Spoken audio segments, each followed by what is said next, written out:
What's the YouTube? Dale here from Zephyr, and today I am bringing you an extra spicy version for the Ryu-Ges. Now this one is actually a Synchro variant, and a massive shout out to the K Inferno. Now K Inferno mentioned about a combo in this video that I'll show you at the end, just so you can kind of see how the deck operates. This isn't completed, this is just a concept for now, as it does have one direct route, but its ideal endboard is still very impressive and very powerful, all from one card, which we'll see at the end.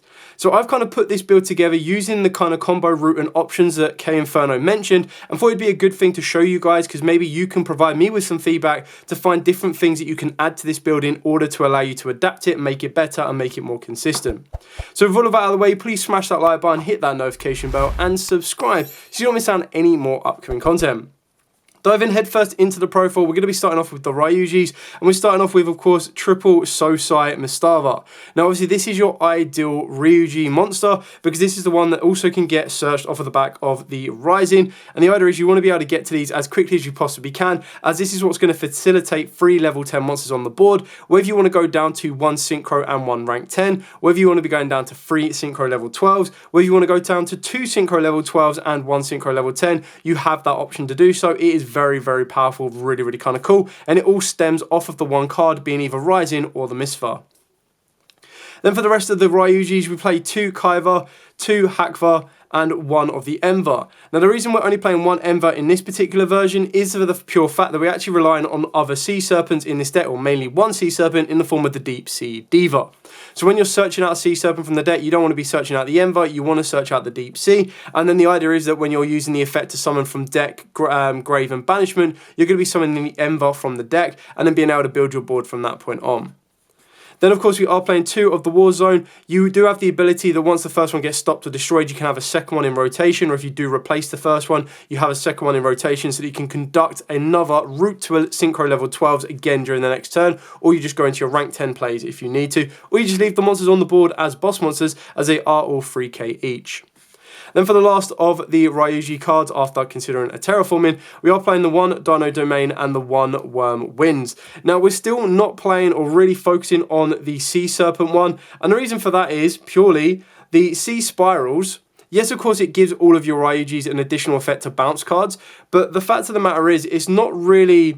Like, we're going to produce more worms that will get a benefit off of the back of this, and we'll be able to produce dinos that can get the benefit off of this if we want to, but this is also in here for the combo of the Kaiva, which just allows you to get out the Misfar from the extra deck to summon it to the board to give you access to this if you can't get it through the back of the Hakva.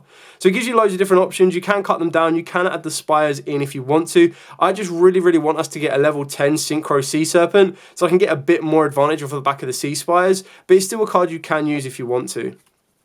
Then our main and only real normal summon of the deck is triple Deep Sea Diva. Now the way that this works is, because it's a Sea Serpent, when you activate the ability of the field spell to search, you search out your Deep Sea Diva, you normal summon the Deep Sea Diva, this will then special summon a level 3 or lower Sea Serpent from the deck, which will special summon out another copy of itself, and then straight away you've got 2 level 12 Synchros on the board, and still with a leftover floating level 10 monster as well, which can then be used to either make a level 12 Synchro, or you can use it later on or just leave it on the board so that it gains the additional effects off of Worm Whims, Dino Domains, or the Spires if you want to go down that route.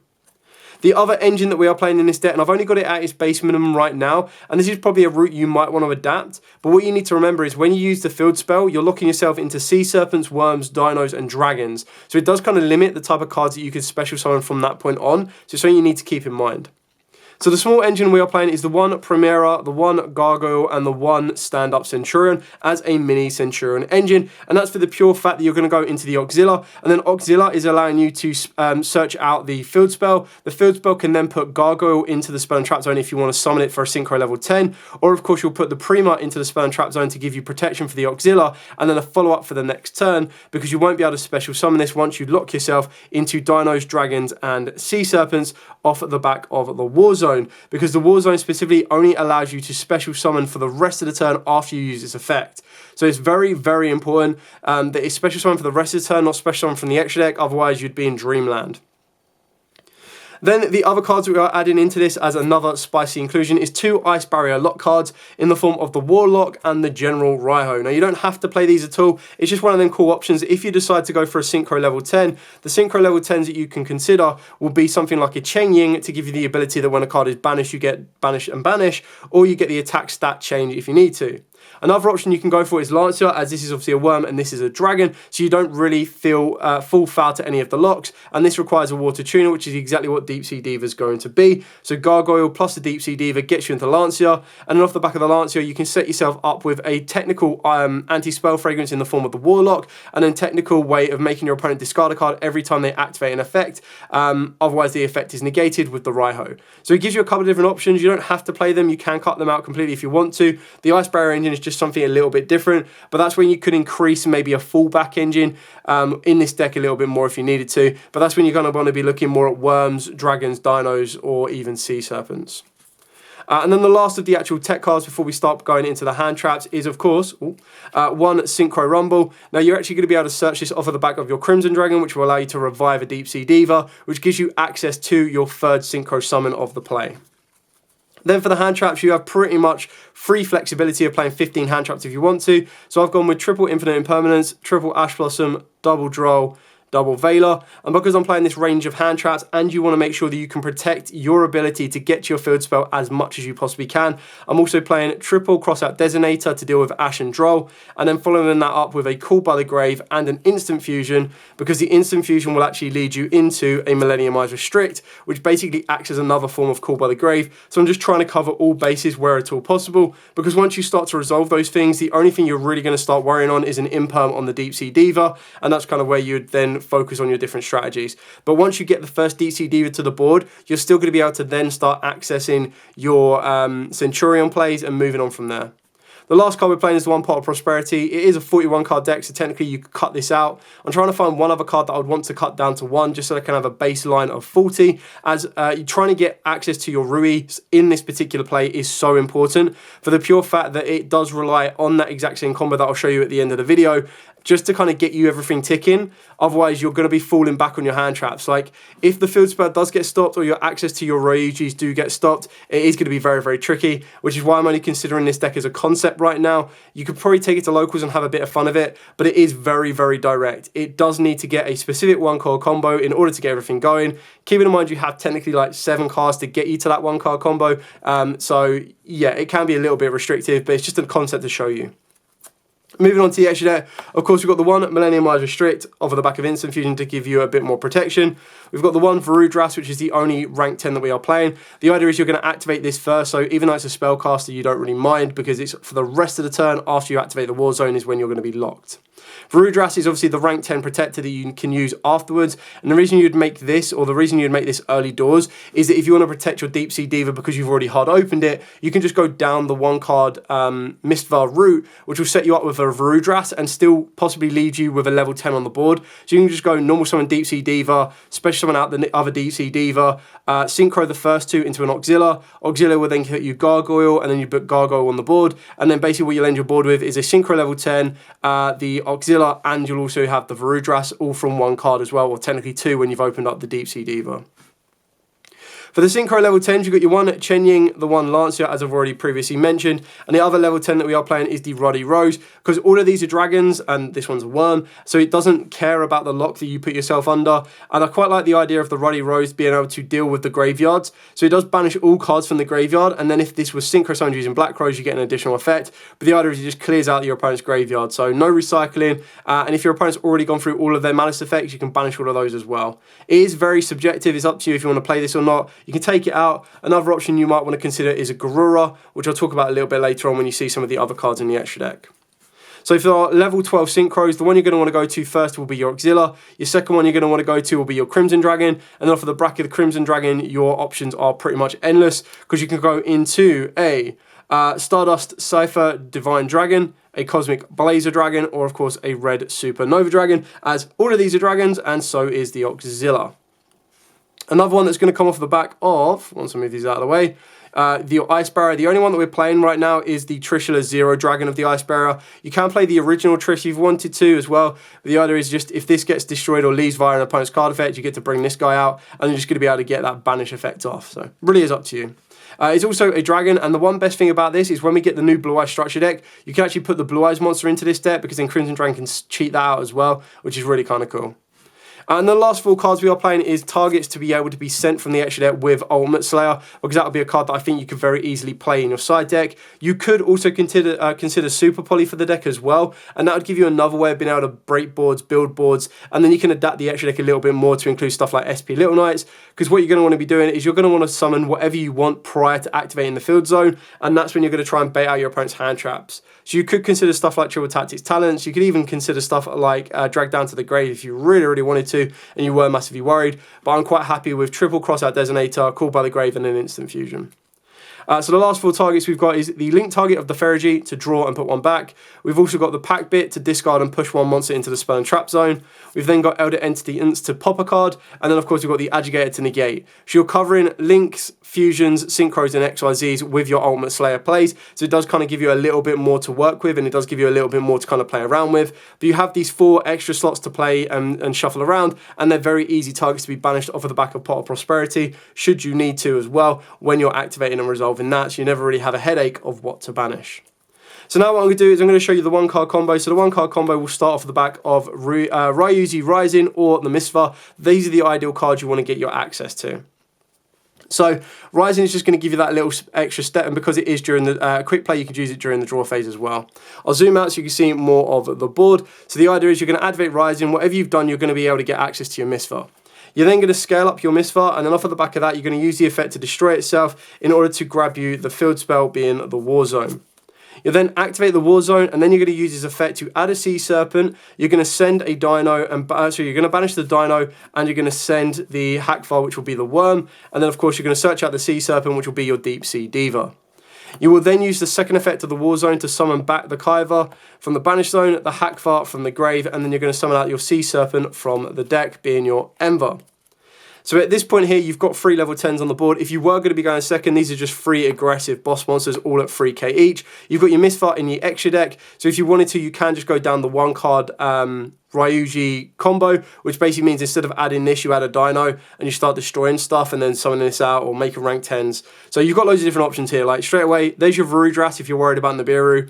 If you're not worried about Nibiru and you want to see where this combo can go at its max potential, I'm going to show you exactly now. So you'd normally summon down your Deep Sea Diva. This effect will now trigger to summon out a second copy of the Deep Sea Diva, which will be here. And then straight away, you've got your ability to get into 2 level 12 synchros. So synchro your first one. This will then go into the Auxilia, which is the first one you're going to want to go for. Auxilia's effect will now trigger, so face-up cards in the spell and trap zones cannot be destroyed by card effects, so it does protect the War Zone should it stay. You can only use each of the following effects once per turn. If it is special summoned, you get to add a Centurion card from the deck to the hand, and then during the end phase, you get to place one of your non-synchro Centurion monsters that is banished or in your graveyard into your spell and trap zone as a face-up continuous trap card. So you're going to want to go and grab yourself a stand-up the Centurion, and you're going to replace the War Zone for the stand-up Centurion. And this one then has the ability that it can't be destroyed by opponent's card effect while you control a Centurion monster card, and you can only use each of the following effects once per turn. During the main phase, if this card was activated this turn, you get to send 1 card from your hand to the graveyard to place the Centurion monster from your deck into your spell and trap zone as a face-up continuous trap card. If a monster or monsters is special summoned, you can immediately after this event resolve Synchro summon a Synchro monster using monsters you control as material, including a Centurion monster. Now, obviously, if you do have the additional card in here, what this is going to give you access to is this will give you access to the Gargoyle, which will give you the access to the Synchro level 10. If you don't do that, you're still going to be able to get your 3 level 12s on board anyway, so it doesn't even need to necessarily be Auxilia. It just gives you that option if you do have that additional discard to increase this combo to a 1.5 card combo, but we're just going to keep it as a baseline of just a 1 card combo. I just wanted to show you the 2 different options that you get off of the back of going into Auxilia, but you can go into any other level 12 that you can successfully make. Auxilia is probably the best one to do it for, because it's just literally a level 2 and a level 10 will get you where you want to go. The other card you can go with this stand up the Centurion would be the Primera, and the reason you do this is it protects the Auxilia. You can't summon it because obviously it's a spellcaster at this particular time, but it does just stay itself into the spell and trap zone, so it can be useful for you. Gargoyle gives you the ability to send a face-up Centurion card you control to the graveyard to special summon this card from the hand. You can't special summon Centurion monsters for the rest of the turn, and if it's sent to the graveyard as Synchro material, you get to add this card to the hand. During the main phase, if this card is a continuous trap, you get to special summon this card, and then you can reduce its level by 4. So the idea is, if you do get that additional 1 card, so let's just say the Prima is your additional card, you would discard this, you'd summon out the Gargoyle, and then straight away you've got a Synchro 10 there if you want it to. Honestly, you don't want to do that just yet, and like I said, this is for a 1.5 card combo. So sticking with the 1 point combo, you're going to be synchroing these two together. These are going to be going into your Crimson Dragon. Crimson Dragon's effect will trigger, which will allow you to search yourself out your Synchro Rumble. Then, of course, you can activate your Crimson Dragon, targeting the Auxilia, putting itself back into, putting the Crimson Dragon back into the extra deck, and then summon out any of your dragons that you want to. So you can go for a Cosmic Blazer, a Red Supernova to be a bit more aggressive, or of course, you have your Divine Dragon. So you've got any of those options readily available to you. You can then activate the Synchro Rumble, and the reason you're going to do this is you're going to bring back your Deep Sea Diva. You will then synchro these two together for your final level 12, which will be a second Crimson Dragon, which means that during your opponent's turn, you can then use Crimson Dragon to target either the new card you've brought out or the Auxilia, and then this would then spin itself back to the extra deck and then give you a second one of these 3 options. So from that 1 card combo, you've ended up with a field spell in hand, ready for the follow-up of the next turn. You've also still got your War Zone in rotation. You've got all of the monsters in the graveyard that you need, being your Emvar, your Hackvar, and of course your Kaiva. And you've got 3 level 12 insanely powerful boss monsters, 2 with negate effects, and then 1 just as a, pretty much just as a boss monster ready to follow up the next turn. So that's kind of what you're getting from 1 card combo. It is still the same combo that you're going to be starting off with. You just add a discard to it, and then you add a level 10 Synchro to the board. And then the 1 card combo can also just get you through the standard Varudras line as well. So you've got loads of different options with this deck. If you want to see more from it, then let me know.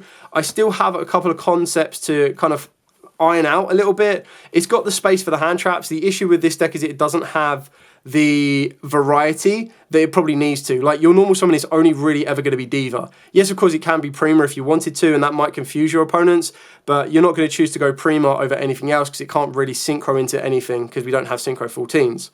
But you could still very easily go normal summon Prima and try and bait out a hand trap there, and then just go, cool, activate the field spell, get into your 3 level 10s, there's a Varudras, there's the card you want to destroy for your Misva, and then this can also get you your Macrocosmo as well off of the back of the Worm continuous spell card.